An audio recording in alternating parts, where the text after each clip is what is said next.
The main argument, Elena, that the Trump administration is making here is that that allowing transgender troops to serve hurts lethality and it hurts readiness. What do you say to that? Well, there's no evidence of that. I think that, if that was the case, we've seen transgender people serving honorably for the last several years. And what has changed between now and then?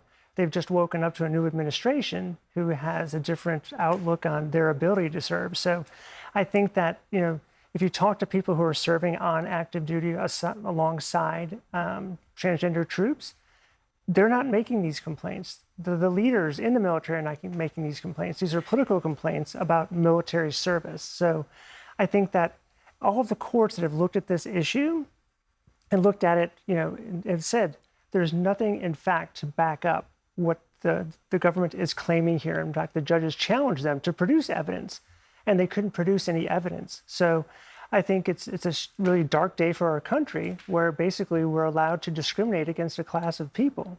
Scott, if they can't produce evidence that this actually does, in fact, have an impact on readiness, I mean, how is this not then just discrimination? Well, it's the opinion of the commander-in-chief, who, according to our Constitution, is the head of the military. I mean, regardless of anyone's opinion or anybody's, whatever side you're on, whether you're for it or against it, at some juncture, the president is the commander-in-chief of the military, and he has and should have broad latitude to determine how the armed forces should be operated. And so I think that's what he's doing here. I think that's ultimately what the court said today, was that the president is the commander-in-chief, and we gotta respect that under our Constitution. But I mean, to her point, if there's not a downside, and it's been going on for years now, and I mean, I'm just presenting your argument to them. Yeah. What is the argument other than Trump, Hegseth, just doesn't want trans people in the military? Well, I mean, I think that the president, we'll ultimately see. I think that's why the court is allowing the president to move forward with this until it works itself through the court system. Maybe the Supreme Court will be the final arbiter here to say, yeah or nay, you can do this. But ultimately, I think the court is showcasing deference to the executive, saying that, look, you're the president, you're over the military. You do, for the most part, get to sort of dictate the standards of our military.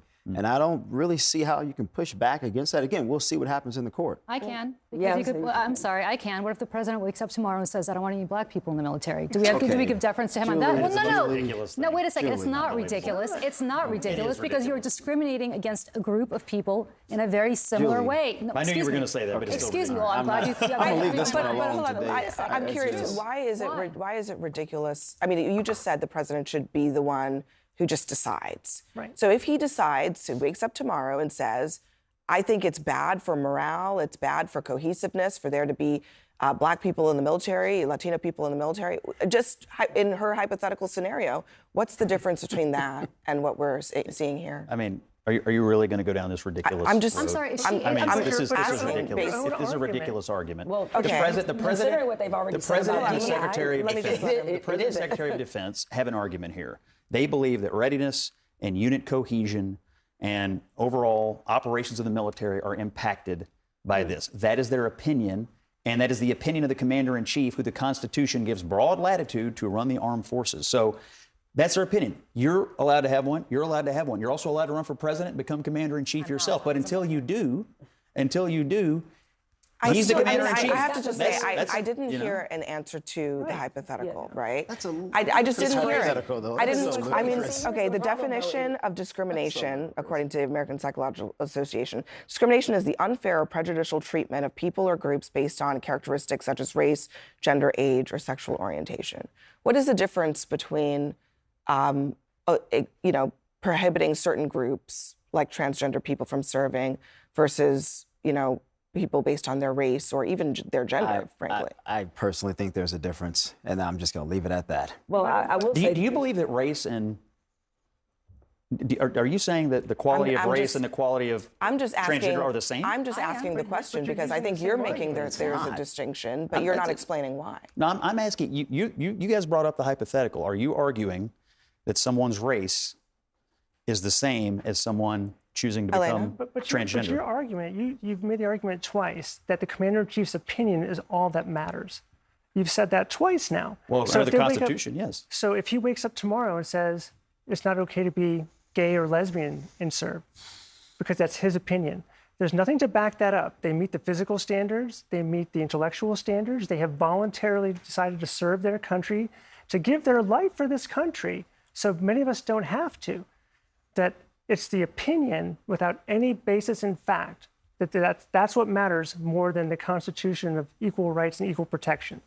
Go ahead. No, I was going to say the other thing, or there's a few things that bother me about this, and mostly it was the language of the policy, right? When you're reading at some of these words, transgender people as inherently untruthful, undisciplined, dishonorable. That's like a very weighty thing to say about people who are courageously deciding to protect this country. The other problem, Scott, is that it's never enough.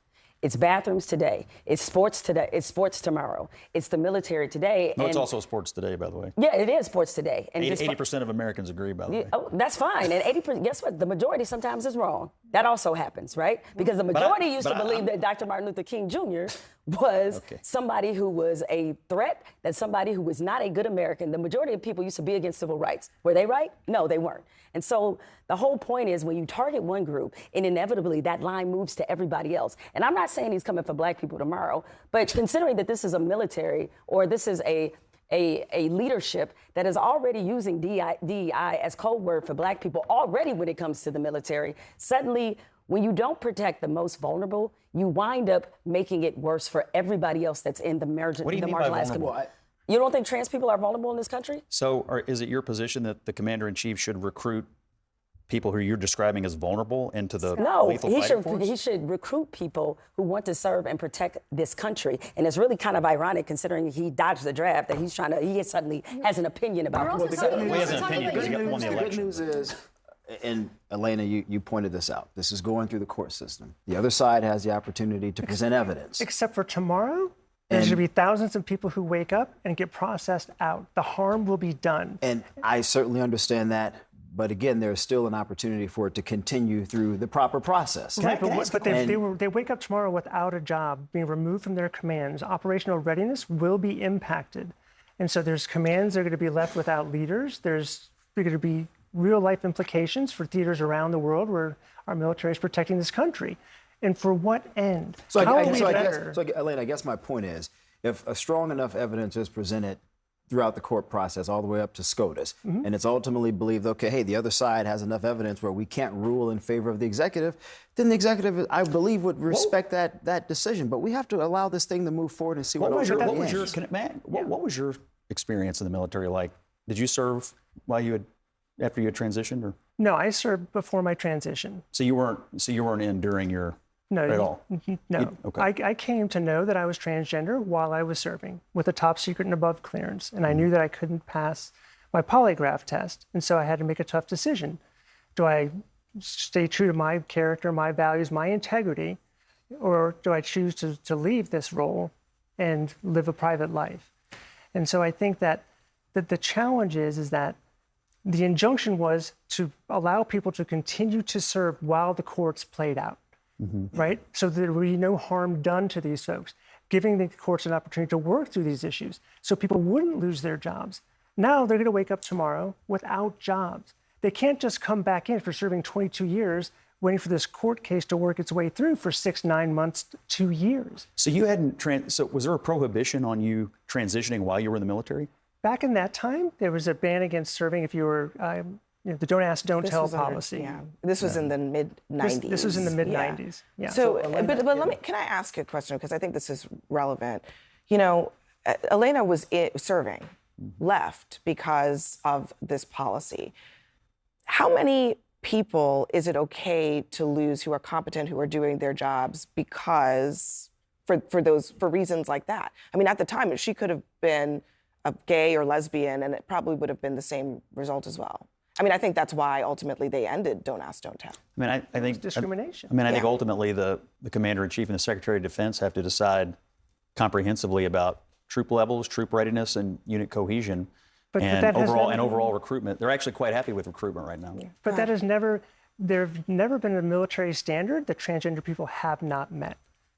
So the military standards have not been lowered for people who are transgender. And I think that's the issue here. And the courts that have looked at this issue in depth have said this is pure animus, that there is no evidence of this. So if you actually take the rhetoric out of it and look at the issue at its heart, all the courts say the same thing. So I think that's the travesty here. I believe the president has the constitutional right to do this, and I also think you have the constitutional right to make your case on it, and everybody's going to be in court about it, and I think you should continue to make your case. But you also talked about unit cohesion, and that's exactly the same kind of argument that they made against integrating the military when Harry Truman did it. I'm sorry, it's the same argument. Okay. It's the same. I mean, is she wrong about that, though? Okay. I mean, she is right about that. Did not want to serve I'm aware. White people didn't want to serve black people because of unit cohesion. So now you're saying gay people shouldn't serve with straight people. We only have a couple seconds. I can share, Michael. I see that you're frustrated that she made that argument, but is she wrong that unit cohesion was used as an excuse to keep the military segregated for a long time? I think we should and also don't ask, don't tell when it comes to discriminating against gay and lesbian people. We should focus on the issue at hand. That's what I think. Same argument. But no, we should focus on the issue at hand. I don't know why we keep going to bringing up race. Let's just focus on the issue at hand. Look, it's race, sexual orientation. We've seen this twice, right? In two major junctures for the military. I'm just wondering if she is drawing parallels here between the arguments that are being made to maintain this policy. I reject those parallels. That's my answer. I reject the parallels. I think they're ludicrous parallels. Do you feel like you had a choice in your life as to what you were going to do? Or no. No, of course not. No. The same way that I didn't have a choice to be born who I was, the same way you didn't have a choice to be born who you were. So why do we get exclusions and she doesn't? I didn't say that Elena should be excluded. Okay, why, under this president's policy, my opinion here is let it work itself through the court system. And I have no problem with that, but just don't fire people while it's working through the courts. That's what these injunctions were doing, was letting it work through the courts. And the Supreme Court, I think, really just delegitimized itself even further today. And I think that's a challenge for all of this country when we don't have the checks and balances of the courts, you know, checking the executive power, and Congress checking the executive power, and all of those things. Because at the end of the day, right now in the military, you can be a white supremacist, a known white supremacist, and serve in this military, but you cannot be transgender and serve in this military. That's a fact.